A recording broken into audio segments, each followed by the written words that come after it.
Tushunyapsizmi? 24 soat ishlash shart emas. 25 soat sutkasiga ishlasang ham Alloh yozganni oshchasi kelmaydi.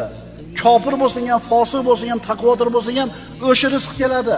Bitta farqi iymonli, taqvoli bandaga barakasi bilan keladi. Fosiq fojirlarga o'sha rizq keladi, lekin baraka bo'lmaydi. Demak, bu oyatda bayon qilingan oddiy, sodda haqiqatni juda ko'pchiligimiz tushuna olmayapmiz hali-haligacha. Ajoyibda bu holatimiz.